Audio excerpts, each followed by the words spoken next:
एक महिला पहुंचती है थाने के अंदर और वो वहाँ पे खड़े हुए संतरी से पूछती है कि मुझे कुछ बात करनी है, तो किस अधिकारी से मिलना पड़ेगा।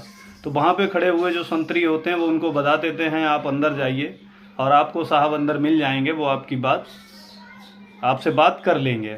मगर वो महिला इतनी डरी हुई सहमी हुई थी कि उसकी बात करने की हिम्मत नहीं पड़ती है। वो अंदर जाती है और एक ऑफिसर बैठा होता है, तो उसके सामने जाकर वो उनसे पूछती है कि सर, पूछना चाहती हूँ कि यह डिजिटल अरेस्टिंग क्या होती है।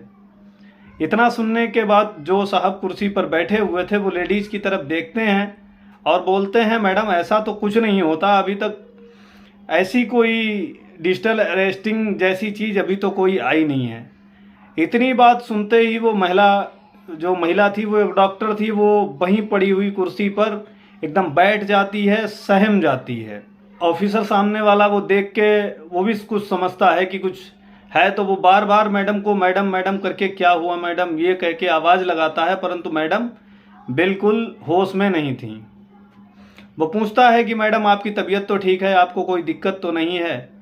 मैडम को होश में लाने का प्रयास किया जाता है और उनसे पूछा जाता है कि आखिर आपके साथ हुआ क्या है। मैडम कहती हैं कि मैं 2,81,00,000 रुपए डिजिटल अरेस्टिंग के मामले में दे चुकी हूँ।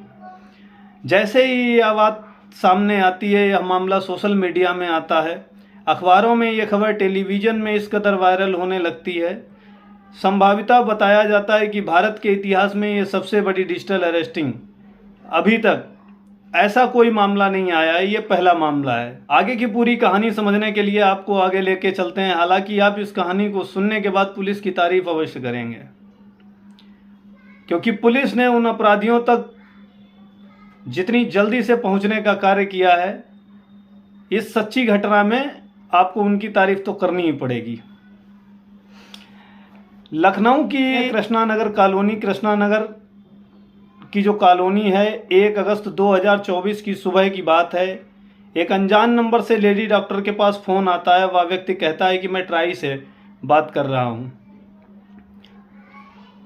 Telecom regulatory authority of India से बात कर रहा हूँ, और आपके नाम पर जितने भी सिम कार्ड इशू हैं वह सारे के सारे सिम कार्ड बंद किए जा रहे हैं।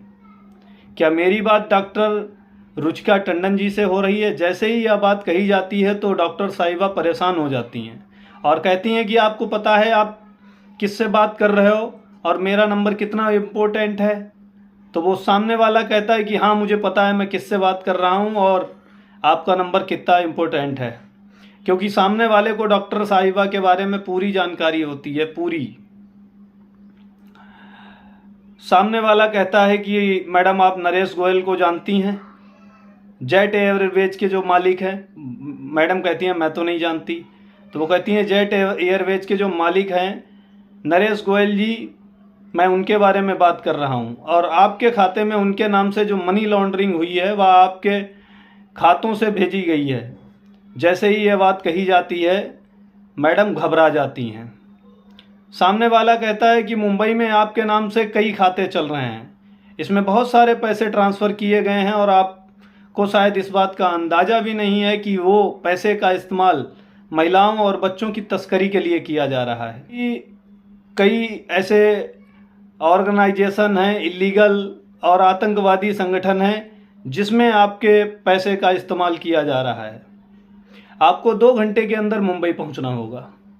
अब मैडम और घबरा जाती हैं कि 2 घंटे के अंदर मुंबई कैसे पहुंचा जा सकता है? कोई ऐसा साधन तो है नहीं कि 1000 किलोमीटर दूर पहुंच जाएं उड़ के।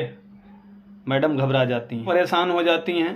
सामने वाला कहता है अगर आप चाहें तो ऑनलाइन भी बात कर सकती हैं, आपको ऑनलाइन अरेस्टिंग देनी होगी। अब यही ऑनलाइन अरेस्टिंग लोग सुनकर चकरा जाएंगे कि ऐसा क्या है, क्या मतलब ठगी के नए नए तरीके। आपको ऑनलाइन अरेस्टिंग देनी पड़ेगी, हम आपको देखते रहेंगे, और उस बीच में ऑनलाइन अरेस्टिंग के बीच में ना तो आप किसी से बात करेंगी, ना कहीं जाएंगी, ना कुछ करेंगी, ना किसी परिवार के सदस्य से बात करेंगी। किसी से बात की तो हम उसको भी अरेस्ट कर लेंगे राष्ट्रीय सुरक्षा के मामले में, और उसको लगभग 20 वर्ष की सज़ा होगी। तो मैडम और घबरा जाती हैं। अब डॉक्टर समझ नहीं पा रही थी कि उनको क्या करना चाहिए। वो करें तो क्या करें। तभी सामने वाला कहता है कि मैडम आपको डिजिटल अरेस्ट कर लिया गया है, अब आप कमरे में जाइए। आप अपने किसी सदस्य, घर के किसी सदस्य से बात नहीं करेंगे।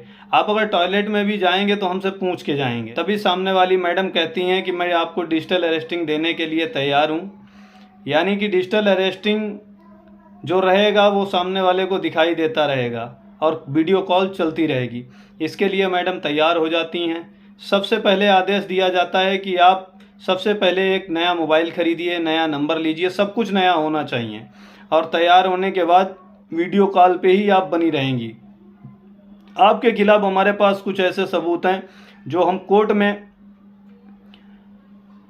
दे सकते हैं। कुछ ऐसे दस्तावेज हैं आपकी बातचीत की रिकॉर्डिंग भी है। सब कुछ इस तरह से उन्होंने पूरा माहौल बनाया। मैडम ने कुछ बोलना जैसे ही शुरू किया तो सामने वाले व्यक्ति ने इंग्लिश में मैडम को डांट दिया। डॉक्टर साहिबा चुप हो गई। करूं तो क्या करूं, सामने वाला जो व्यक्ति है वह अंग्रेजी में बात कर रहा है तो कभी हिंदी में बड़े अच्छे से बात कर रहा है, सलीके से बात कर रहा है। कुछ देर बाद उनके मोबाइल पर व्हाट्सएप पर कुछ डिटेल्स आने शुरू हो जाते हैं, जिसमें कोर्ट का आदेश, सीबीआई का लेटर, ईडी का लेटर, पता नहीं क्या क्या बवाल आने लगता है। उसके बाद फिर कहा जाता है आपकी टेस्टिंग हो चुकी है, आपके पास हम एक फॉर्म भेज रहे हैं। उस फॉर्म में लिखा हुआ है कि जो फॉर्म में लिखा हुआ है उसकी डिटेल आपको बोलनी पड़ेगी। बाय डिटेल हमें प्रोवाइड करा दीजिए और आप दोषी होंगे तो आप पे केस चलेगा, अन्यथा आप अगर दोषी नहीं होंगे तो आपको छोड़ दिया जाएगा। उसने मैडम को पूरा प्रोसेस बताया और बहुत कॉन्फिडेंस से मैडम से कहा कि मुझे लगता है कि आप दोषी नहीं हैं और आप जल्दी ही इस मामले से बरी हो जाएंगी। और वो कहता है मुझे पूरा भरोसा है कि आप पढ़ी लिखी हैं, डॉक्टर हैं, आप ऐसा कभी भी इलीगल कार्य नहीं कर सकती।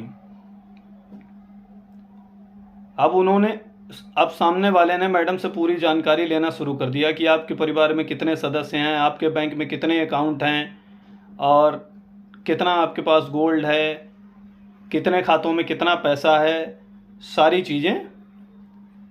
सारी चीज़ों की जानकारी लेना शुरू कर दी। और मैडम से उसने कहा कि आप कैमरे से बाहर नहीं जाएंगी। पूरे दिन यही प्रक्रिया चलती रही। बच्चों ने माँ से पूछने की कोशिश की तो माँ ने बच्चों से कह दिया मैं परेशान हूँ, मुझको डिस्टर्ब मत करो। फिर सुबह होती है, सुबह फिर वही उन लोगों का कॉल आना शुरू हो जाता है, बातचीत शुरू हो जाती है। नया नंबर था और उसमें एक ऐसा ऐप डाउनलोड कर दिया जाता है जिससे कि हर वक्त वीडियो कॉल चलती रहे और मैडम दिखाई देती रहें। सामने वाला मैडम से छोटी छोटी जानकारी मैडम के विषय में, परिवार के विषय में प्रॉपर लेता रहा। 1-2 दिन ये चलता रहा। 1 तारीख को यह फ़ोन आता है, 2 तारीख तक बात चलती है। अब 3 अगस्त 2024 की जो तारीख आती है वह मैडम के लिए बहुत ही भयानक तारीख थी। मैडम से कहा जाता है आप बैंक जाइए, जिस बैंक में उनका एक खाता होता है SBI बैंक में।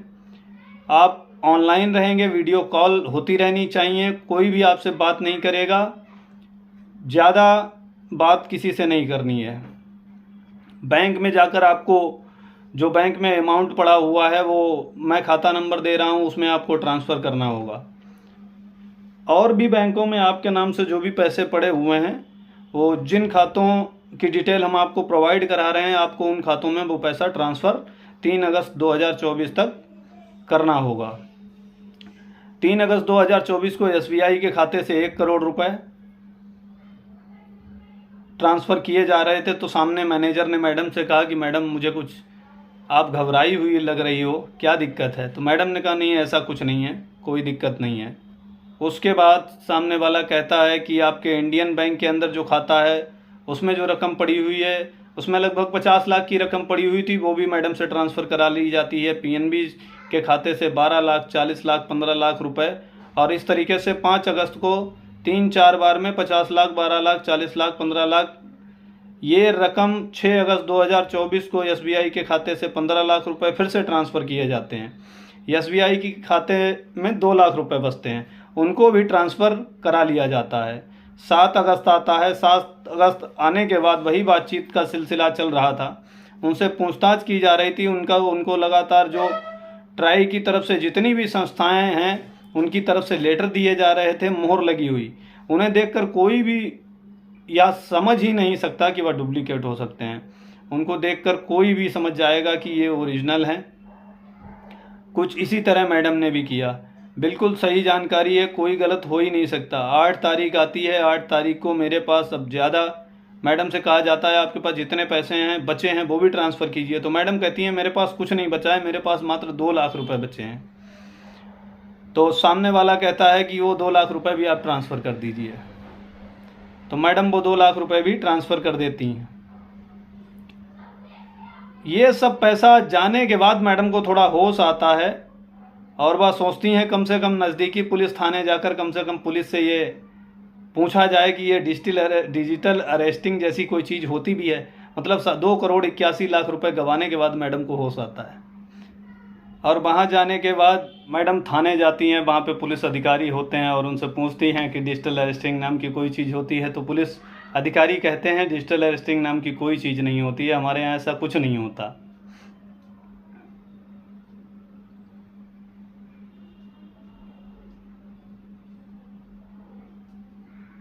इतनी बात सुनते ही डॉक्टर घबरा जाती है और बिल्कुल होश में नहीं रहती हैं, वहाँ बैठ जाती हैं, वहाँ पड़ी हुई कुर्सी पर बैठ जाती हैं और कुछ भी बोलने की स्थिति में नहीं रहती हैं।